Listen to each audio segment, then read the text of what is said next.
everyone that has joined us to this particular meeting. Thank you, Chairperson. Over to you.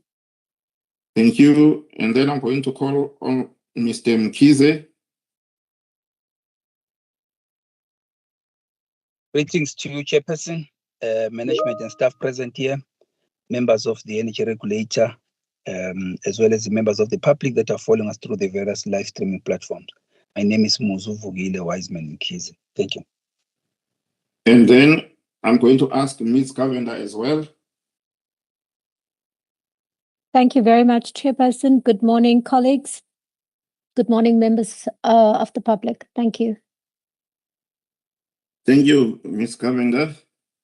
And then I'm going to ask Mr. Sibanda. Good morning, Chair, colleagues, and members of the public. Thank you.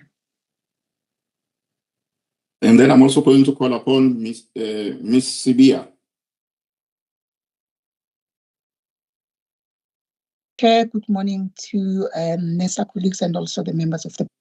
I just hope I haven't left out anyone.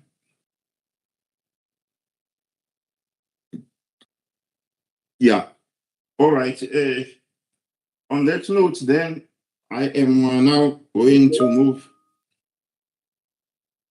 to the next agenda item, which is really the adoption of the agenda, which is the agenda for the ELS meeting number 258 of 7 February 2026. I'm going to ask the members to indicate by raising their hands if they are in support of the agenda. Thank you, Ms. Maseti, Mr. Mkhize, Ms. Sitole, Ms. Sibia. Thank you very much. On that note, then, the agenda is adopted, the one item on the agenda. And then the next item is the declaration of interests. I'm going to ask the members again, we do have a format of sending in declaration of interest electronically or by paper. But at the same time, if anyone would like to put it for the record today, by pronouncing on any declarations, they can do so by a show of hands. Then they can come in. All right, there's no show of hands for verbal declarations. Thank you for that. So on to the next item, which is the redetermination of the ESCOM generation RAB for the years 2025 stroke 26, 26 stroke 27, 27 stroke 28. And in order to do that, I am going to invite Mr.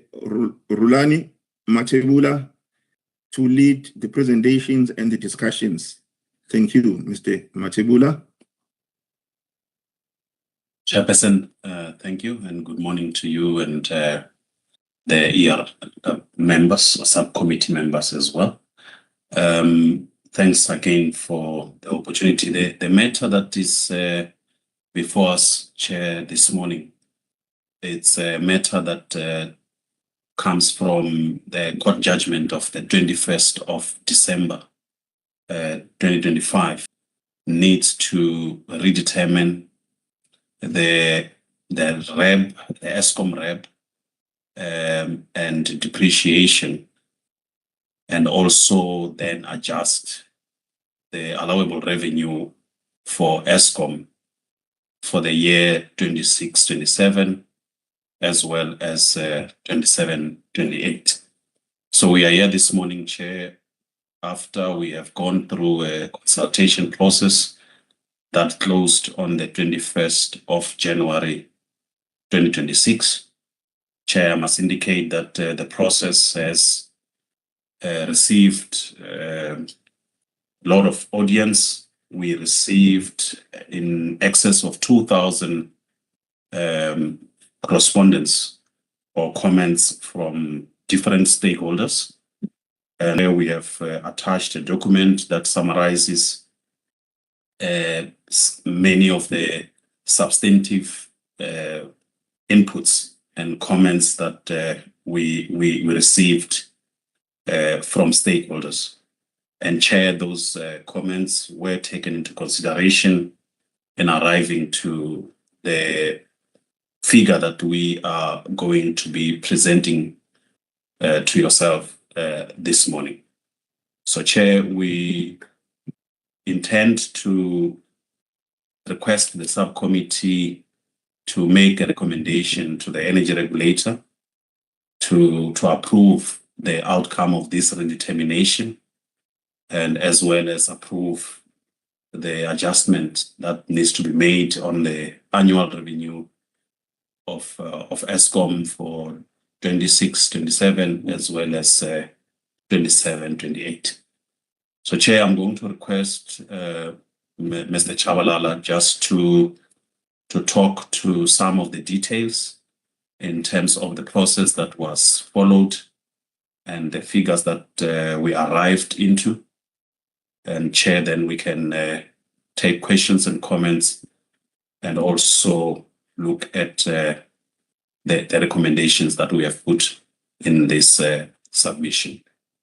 If I can invite Mr. Chabalala, Chair. Thank you.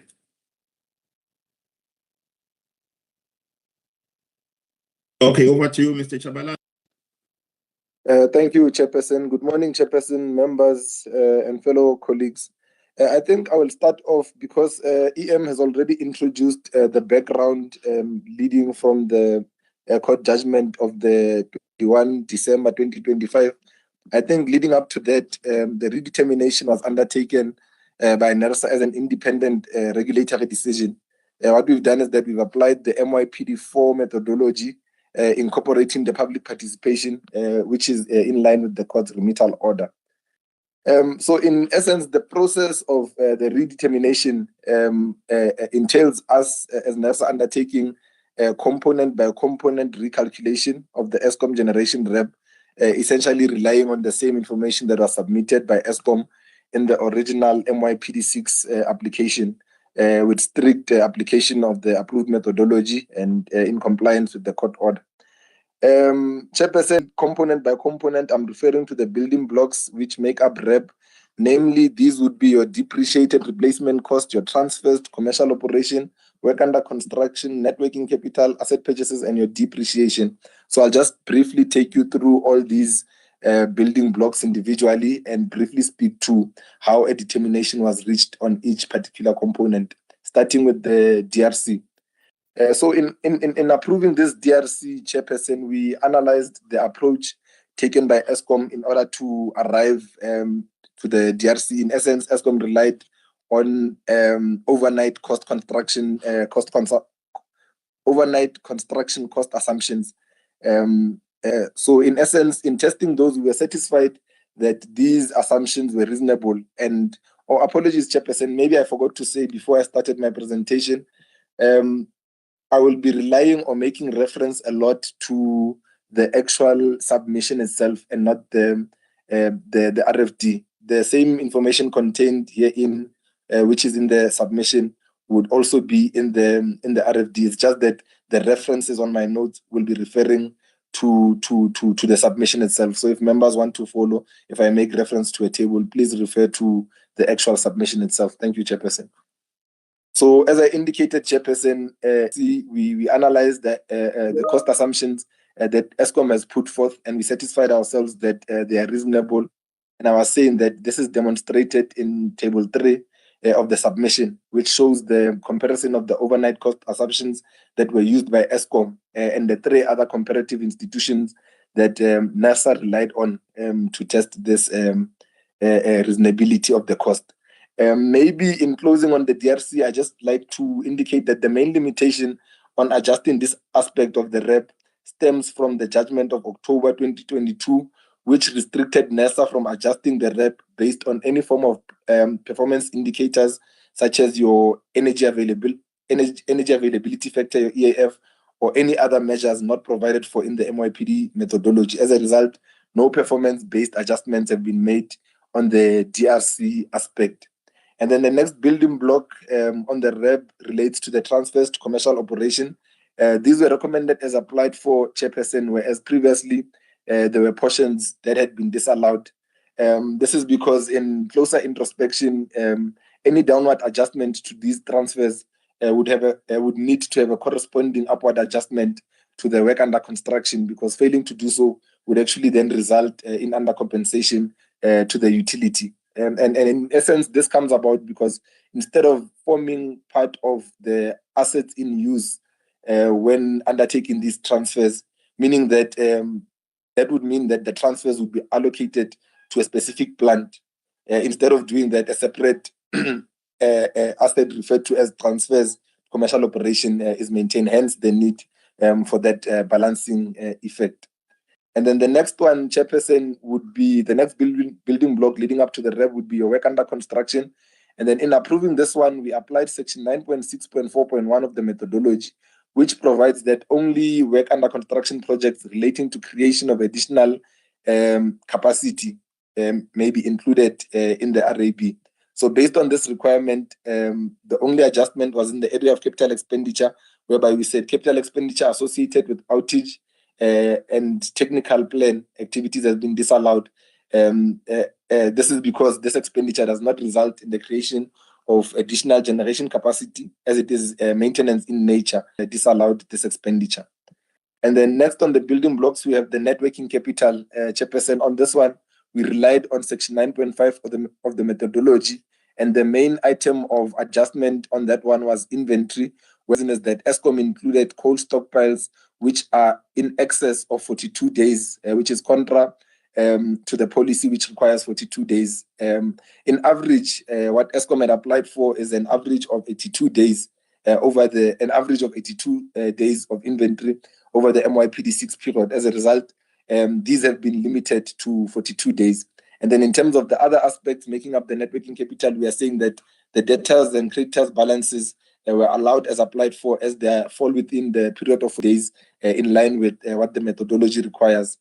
And then lastly, Chairperson, the asset purchases, we undertook a trending exercise which indicated that the application aligns very closely to the actuals recorded previously.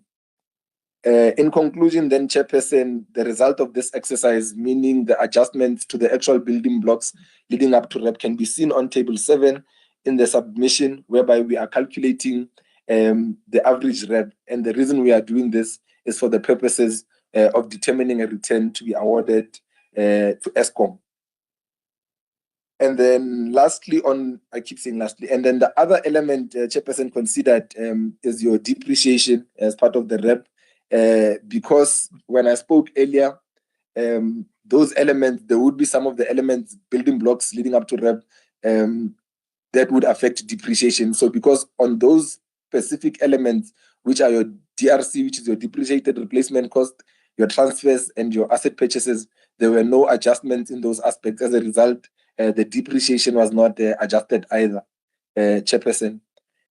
Maybe at this point, Chairperson, I could make a reference to the last ELS meeting that we had to say that in terms of calculating the actual RAB itself and the depreciation, there would be no changes that would be seen from the last submission, Chairperson. The changes will only be reflected in the additional revenues to be awarded, and this is what I'll be discussing next, Chairperson, briefly. So the next step after having calculated the average REB is calculating the REB-related revenues, and this is made up of both a return and depreciation, and this is demonstrated in Table 10 of the submission. I won't touch on depreciation as one of the elements because I had already discussed the return itself. So, Chairperson, in getting to the return, we relied on Section 15(1)(a) of the Act under the tariff principles, which specifies that the tariffs set by the regulator must enable an efficient licensee to recover the full cost of license activities, including a reasonable margin or return. And then we went furthermore to say that in terms of Section 9.3.3 of the MYPD methodology, it also states that the energy regulator will use a reasonable regulatory judgment to balance the need to smooth price increases, ensure the licensee receives a reasonable cost-reflective return on investment, and prevent excessive or inadequate returns. So in calculating a return, two elements are involved, Chairperson. It's your average regulatory rep, which we've already spoken to, which we've redetermined. And then the second aspect to it is your weighted average cost of capital. So in terms of having considered these aspects, relying on those sections that I've just quoted, we opted to apply a weighted average cost of capital of 4.1% and 4.2%, as opposed to the previously 5% and 6% approved for 26-27 and 27-28 respectively, Chairperson. And then the total additional revenue resulting from this exercise is reflected in Table 10, which would then show the both the return and depreciation to be awarded to Eskom. And then, Chairperson, the last aspect to this one, after having quantified the REB-related revenues as discussed, we then now consider how these revenues should be implemented. And then in undertaking this exercise, we've considered affordability to the customers, sustainability of the utility. One of the other key considerations was tariff stability, Chairperson, also in compliance with the judgment. Having considered all these elements, including demand risk that I forgot to mention, we opted then for a phased implementation, which what we mean by that is that we are allowing Eskom to recover part of the amount that we have identified as additional revenue.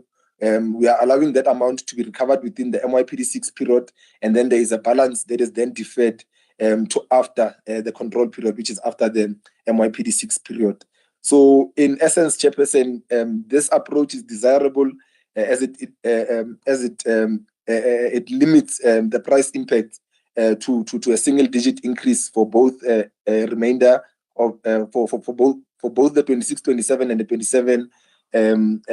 27-28 financial years, and also it avoids a retrospective adjustment to the 25-26, which is in line with the judgment. And in terms of how we intend to liquidate portion of those additional revenues, this can be seen in Table 11 of the submission, Chairperson, which also then demonstrates what the additional increase for the redetermination would be, including the total overall increase that would then be seen by the customer. That can be seen in Table 11, like I indicated, Chairperson. And then in closing, Chairperson, I thought it's very important to indicate that in compliance with that order of 21 December, the energy regulator conducted a public consultation process on the proposed redetermination. And the consultation was taken in accordance with the principles of lawful, reasonable, and procedurally fair administrative action as required by PAJA. And then, Chairperson, this consultation process, as EM had indicated, it elicited extensive written comments from a broad spectrum of stakeholders, including Eskom, organized industry, agriculture, including the individual members of the public. And then, in essence, this submission raised a range of technical, legal, policy-related issues, including even the MYPD method itself. But one of the key aspects were tariff affordability and procedural fairness, Chairperson. We have taken these all these stakeholder submissions, we received them, and we exercised independent judgment in assessing the issues raised. While not all the issues or all the views that had been raised have been adopted, each material issue was evaluated against the methodology and the evidentiary record before the regulator and the requirements of the High Court's order. So, Chairperson, we did indicate that we have there's an annexure as part of the reasons for decision, which includes a comprehensive analysis of this stakeholder submission, including a key summary of the themes that were emanating from the comments that have been submitted.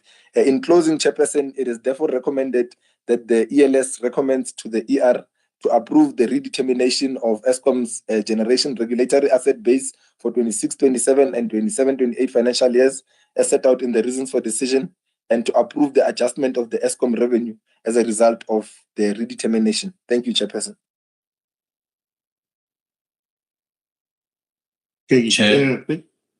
Yeah, Chair, Yes, just maybe to add, just that you will probably see that on our recommendation, we have not added anything around the reason for the approval of the reason for decision itself, because, Chair, we have got another session that is scheduled to explicitly go through the reason for decision and approve it. So hence it is not appearing on these recommendations. Thank you, Chair. No, thank you for that, Mr. Matebula. I think at this stage, then, I'm going to invite the members of the regulator to come in with their comments or questions or contributions. Thank you. If I can see by show of hands.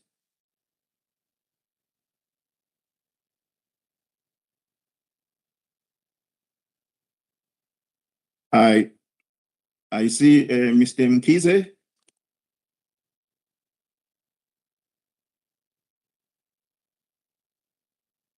Thank you, Chairperson. I appreciate presentation from Mr. Matebula and Mr. Shabalala. I must at the same time state that noting that this is we're here primarily because of more of a procedural matter with regard to public consultation. Somehow it needs to be kind of amplified. I also support that the issue of the RFD, the decision and reasons for decision document, be dealt with later for refinement, particularly also looking at the fact that most of the issues that the stakeholders highlighted were already also had been considered prior to the court judgment and arriving at this decision. I would like maybe just to touch on some specifics in the background between 4.2 and 4.3. If we can just add if there's anything the High Court had ruled on in this regard before the settlement proposal and the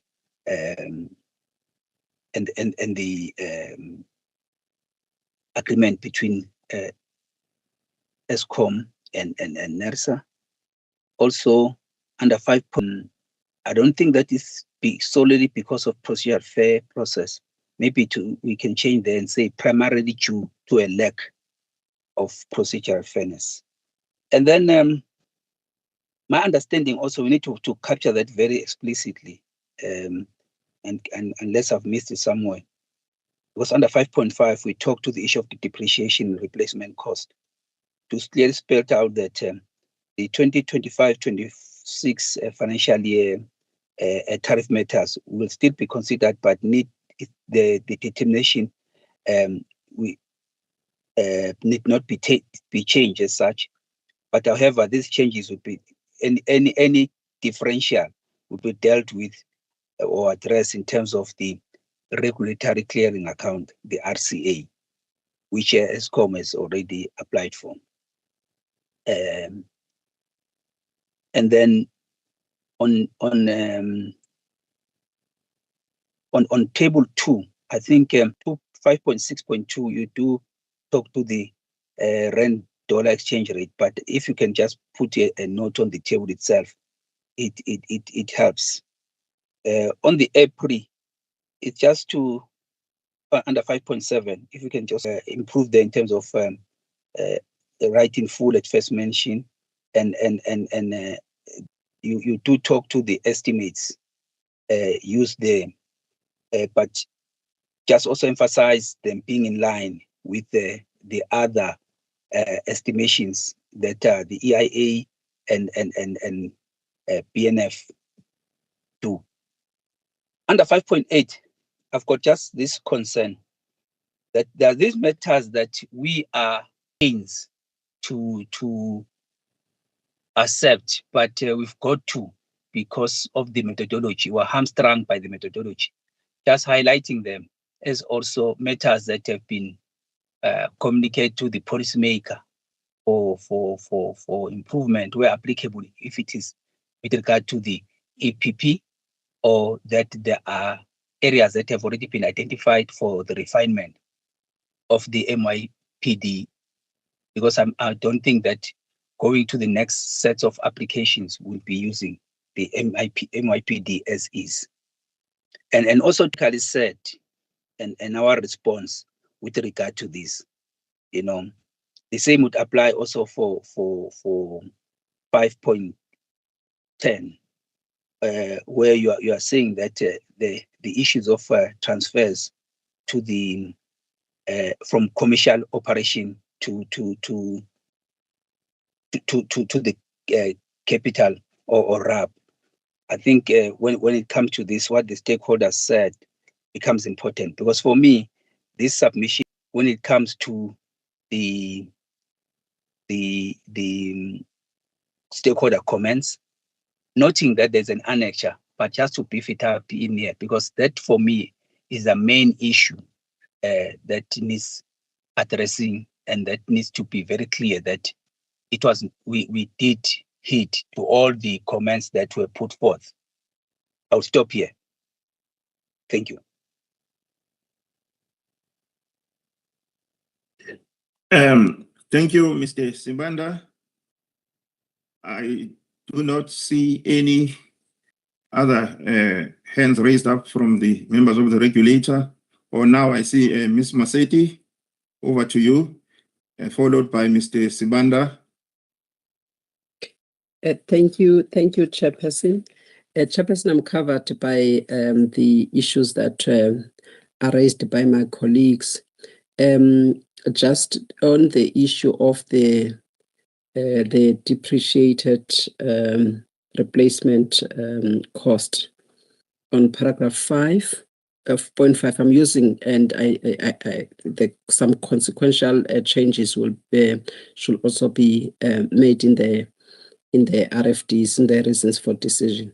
I think maybe we can that statement there on paragraph 5.5, as we don't have the immediate justification, the statement that says that NERSA's decision to approve the DRC as it is NERSA's decision to approve the DRC as applied for in table 1. I see that there is no adjustment, but we are not immediately stating the reason why NERSA decides to grant the value that has been applied for when it comes to the DRC. I think it is important that we immediately put the reason there why that cost is the cost that we believe it is reasonable, and we believe that it should be added, and that it is efficient and a prudent cost that must be added or must be allowed. It is not stated at this point in time. Chairperson, we just also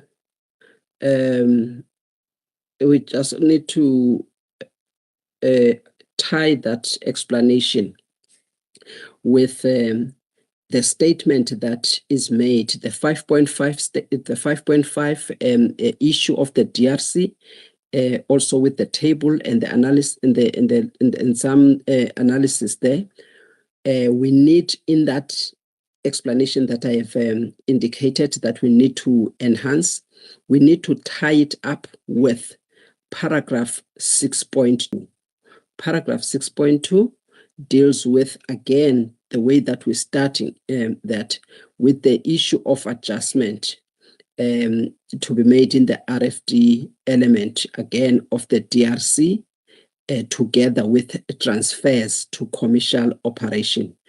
So again, there we are not making any, we are not putting any reason. We just make a statement that says no adjustments were made to the RAB elements that affect depreciation, as well as transfers, full stop. As a result, it has been approved as applied for. Just that, empty, nothing. It doesn't give the reason. We have not done it because of X, Y, and Z, because we believe it is a reasonable cost, given the fact that, again, same with the transfers to commercial operation. Let us just put like a phrase, a statement that deals exactly with why are we not adjusting that, and they must tie up nicely with the point that I've made earlier on.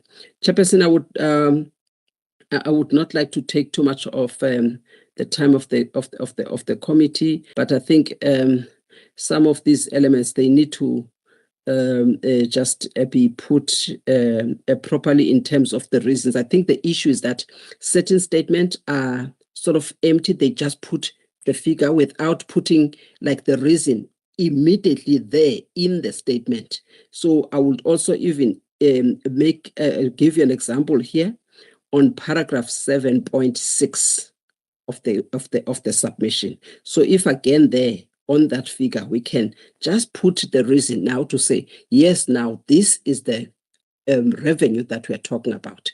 And it is because of X, Y, and Z, but we're not putting it there's just empty. We just put those kind of things. I just wanted to make sure that those things are clearly indicated. There is also a paragraph of the methodology, which again, in the way that we exercise our reasonable right at the beginning of the methodology, what NERSA's discretion is. If one can cite right on, maybe I'll say, I don't know, it's not paragraph 1, but it is also paragraph 6 of the methodology. I think it's 6.3 point something. So if we can also just cite that section of the methodology in the way that we navigated and exercised our discretion in this. So it's important that we also cite that. Thank you, Chair.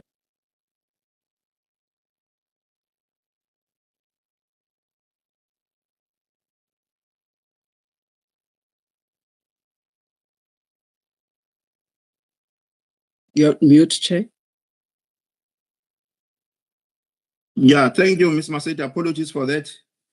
Thank you. I'm now going to call upon Mr. Sibanda. Thank you, Mr. Sibanda. Thank you, Chair, and thank you to the team. Chair, I think it will be important to make sure that the comments and input that was given at the workshop is captured in the RFD. And I'm not sure whether the RFD has been revised, but I went through it and I could still see certain issues that corrected, but they still appear in the RFD. The issue that I wanted to raise is with respect to our analysis for liquidation. And this is on paragraph 8 on page 11 of 14. So we indicate that we've considered these factors, affordability, sustainability, tariff stability, and the like. But we don't expand, or we don't explain how we consider those, so that the decision that we are being required to take is clearly linked to the issues. So instead of simply stating that we considered these factors, I think we need to go a step further. How we took affordability into account, what are the issues that we considered under affordability, under sustainability, what is it that we did, how did we analyze, how did we assess sustainability, and so forth and so on. So I think that needs to be clearly articulated, Chair. Otherwise, if a third party or say to us, can you please demonstrate how you took affordability into account or sustainability into account, or risk, we should be in a position to point them in the document where we've analyzed that. The second issue for me is how we deal with stakeholder comments. And I think Mr. Mkiza has touched on this. And I've always had some difficulty understanding why we relegate stakeholder comments to an annexure. Because to my mind, if a stakeholder raises a point and gives certain information or evidence that they consider to be relevant to the issues, we need to demonstrate how we've taken that into account. Whether we agree or we don't, but at least we must demonstrate in the body of the RFD, because for us to come to a particular conclusion, we should indicate how we've taken those matters into account. How have we considered what stakeholders have said? So it's one thing to have an annexure that says this stakeholder said this is our response, and clearly outlining it as part and parcel of our analysis. So basically what I'm saying is stakeholder comments need to be integrated into our analysis because it is part of the evidence, whether we agree with their comments or not, but it is part of the analysis. So we shouldn't separate our analysis from stakeholder comments and information, because when we go out there, it's for purposes of gathering information and evidence. So we need to integrate that in the analysis itself and not relegate it into an annexure or an attachment to the RFD. So those are my comments, Chair. Thank you. Thank you for that, Mr. Sibanda. I'm going to invite now Ms. Sibia.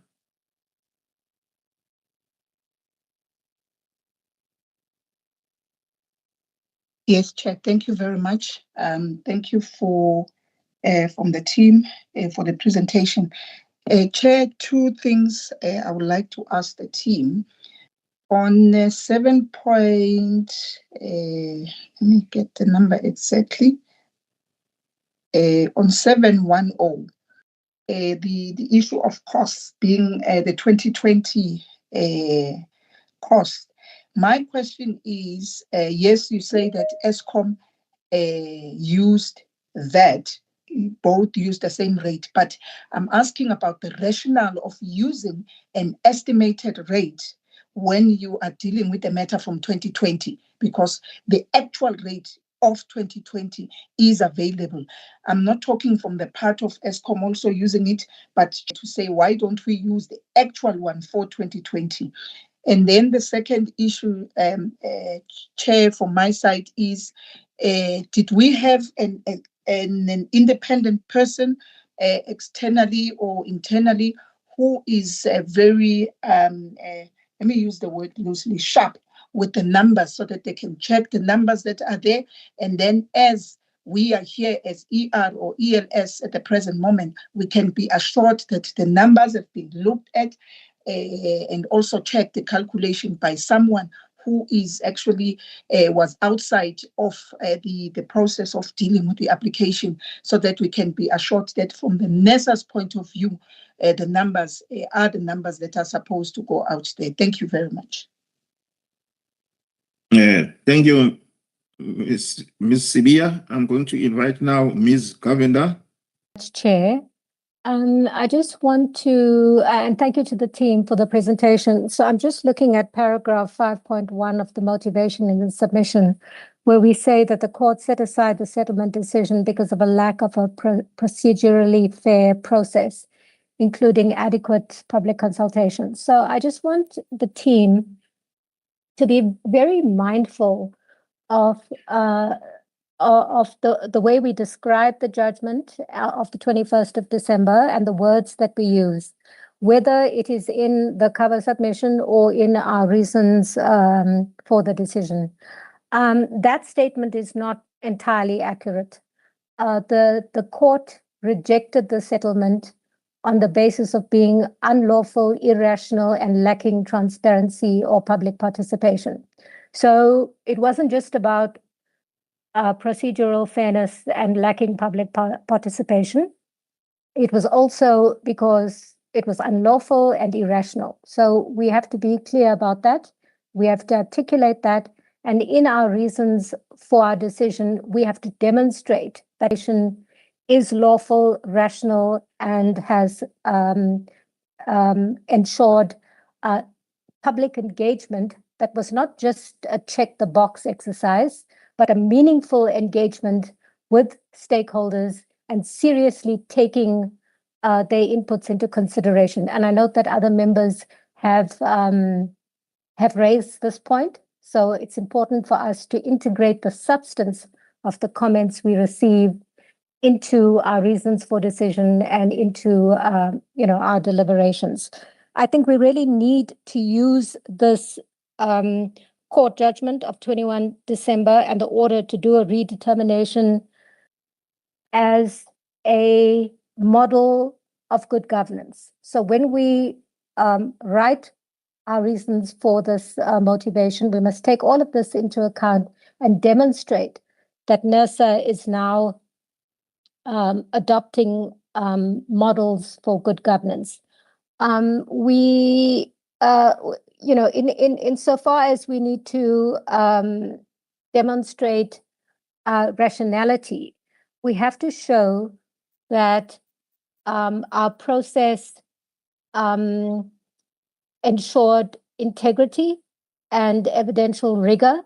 And that means that we have to demonstrate that applied our regulatory methodologies using accurate numbers. So I'm sure the team is aware of this. I'm just bringing this up again to say that when we write up our reasons for our decision, we need to be very, very conscious and of the words and phrases we use, any references to the judgment, to be accurate about it, and to really convey that we have, we've applied our minds to this redetermination from a regulatory rigor point of view. Thanks, Chair.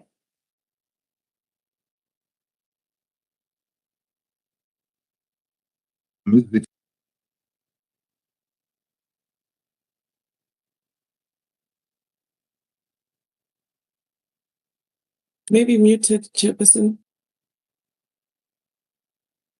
Chair. Yes, you can go Chair. on. My apologies to interject before you allow the CEO to come on board. Please check my message whilst the CEO is on the floor. Okay. Thank you, Chairperson, and thanks to the presenters. Chairperson, just on the issue of comments and analysis of stakeholder submissions. If you look at Annexure C, I think the team has done the analysis on the comments that have been raised by the stakeholders, and they've also made reference to the RFD where they have included this part. So my question is really on that, whether do we believe what has been put into the sections that are indicated? If you look at Annexure C, page 3 up until page 8, the team is indicating who commented, summary of the comment, the analysis, and reference to the RFD.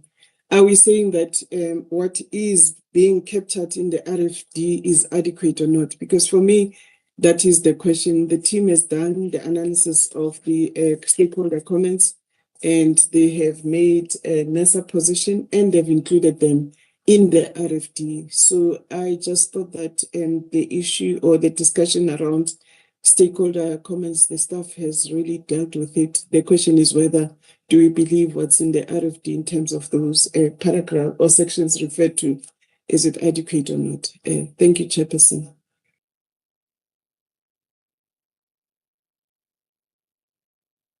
Thank you, Mr. Chole. At this stage, I would just like to reflect on the fact that we have actually gone over our allocated time, but this is a matter of critical importance, so we'll have to allow the meeting to continue. Apologies, therefore, for having gone over the allocated time. Now, I'm going to ask Mr. Matebula and his team to give responses to the matters that have been raised. Over to you, Mr. Matebula and your team. Yeah, Chairperson, I noted the number of inputs that were made by the members. And I think, Chair, majority of the comments are actually directing us to elaborate and put more emphasis on to justify the statements that we have indicated on each of these REB elements that we actually have dealt with when we were doing this determination. So, Chair, we will immediately start working on that to ensure that it is enhanced and it actually captures exactly the basis and the reasons behind our decisions. And Chair, maybe I can allow Mr. Chabalala just to talk to one item, because I consider the rest to be mainly things that we need to do immediately after this meeting to enhance our reasons for decision.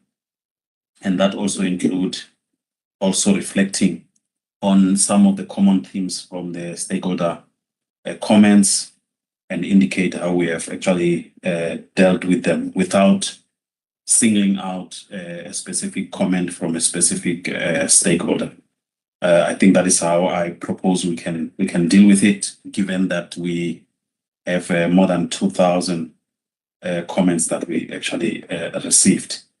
But Chair, maybe the issue on the actual figures that we reference to, or the estimate figures of 2020 that we reference to, and versus the actuals, and also whether we had other people that have reviewed our numbers.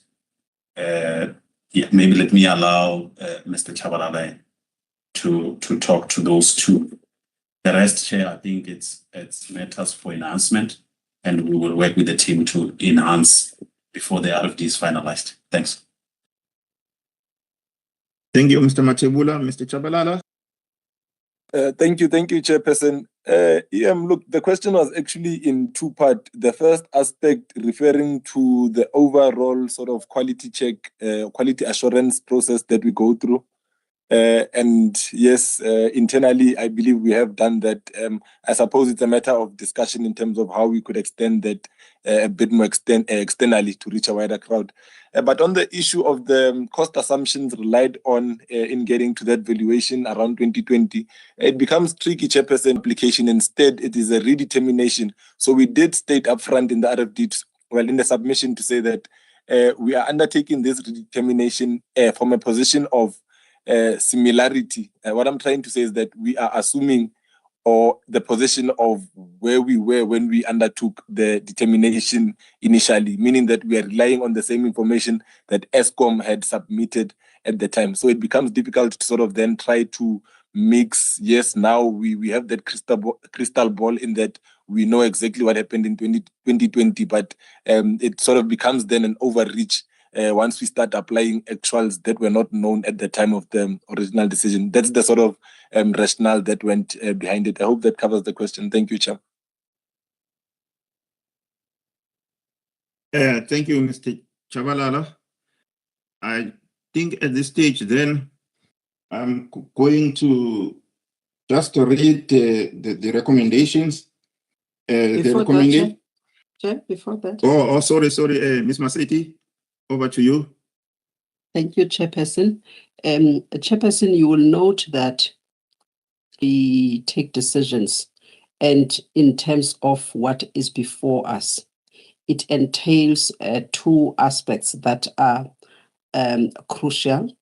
One is the redetermination itself that we are recommending, and obviously when it gets to the recommendations, it must just be clear that we are recommending to the ER for approval. I just want to start off with that. All right. Just to start off with that. But the second thing is that Chairperson, generally, then when we now exercising our discretion on the issue of liquidation as to how much are we going to allow that the amount that is going to be liquidated, having considered affordability and also other aspects that we indicated, which we derive from the methodology in terms of how we can exercise our discretion. It is important that that aspect of liquidation, because we determined the revenue that that we believe was a shortfall due to the error. But now we need to then deal with that recommendation to the ER of how much of it, how much of the revenue that we have determined, we are recommending that it be implemented in 2026, 2027, and so forth. And then we leave the other year, because we did not deal with that in the decision that we are seeking from the ER. So it is a different thing now that that we are doing. It's not dealt with there. I am suggesting that it be added in the decision that we want to make as the subcommittee today, to recommend to the ER of the revenue that is going to be determined, that must then be applied or allowed for this financial year, 2026, 2027, Chairperson. I just wanted to make that clear. The third thing, Chairperson, that must be very clear in the decision that we need to make. Remember, in the decision, we also made reference to the reasons for decision. My suggestion is that we can ask that the reasons for decisions that are here be noted, because they are supposed to be here at the time of taking the decision. But given the request from the members that certain parts of the reasons for decision be enhanced in line with the members' comments, that then the final document that is enhanced will be brought back to the energy regulator in no longer than 30 days for the regulator to then take a decision on the reasons for decision. For now, we can note them that they are here and we relied on those, but they're in line with the points raised by the members. That is my suggestion, Chairperson, as you read out the decisions that are sought for recommendation to the ER. Thank you, Chair. Thank you, Ms. Maseki. So, indeed, the members have made various comments which are there in order to enhance the whole approach and to enhance the reasons why we arrived at the decisions. So I'm sure the team has noted all of those enhancements. So based on that, then I just want to read for the record that the ELS is recommending to the energy regulator to approve the redetermination of Eskom's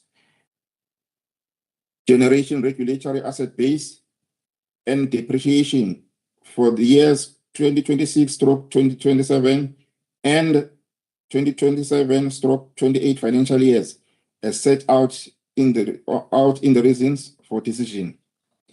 And secondly, to approve the adjustment of the 54,734 million as a result of the determination.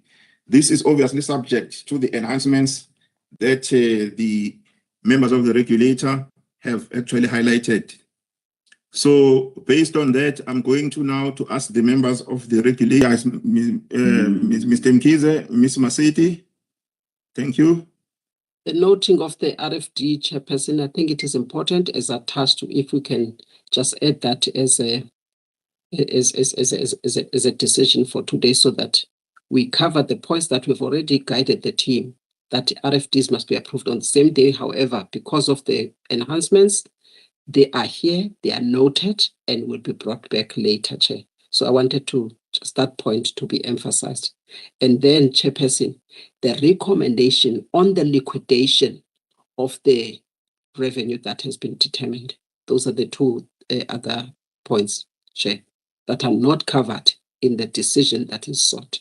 Thanks. No, thank you for that, Ms. Maseti.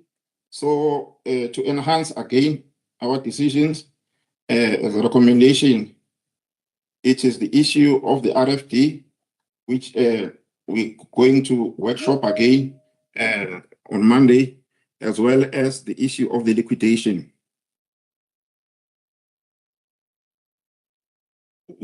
With that in mind,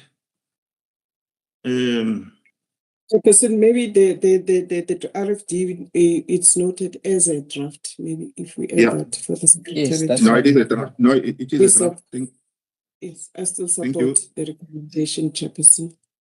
Supported as well as the noting of the Supported. RFD and also Supported. the proposed liquidation for recommendation to the ER for approval.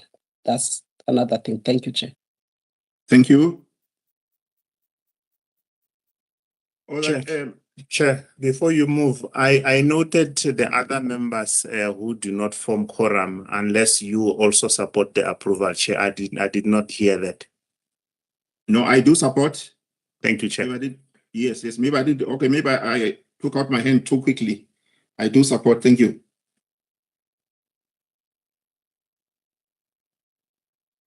All right. Ladies and gentlemen, thank you very much for your attendance and participation, and apologies once again for having overrun in terms of the time.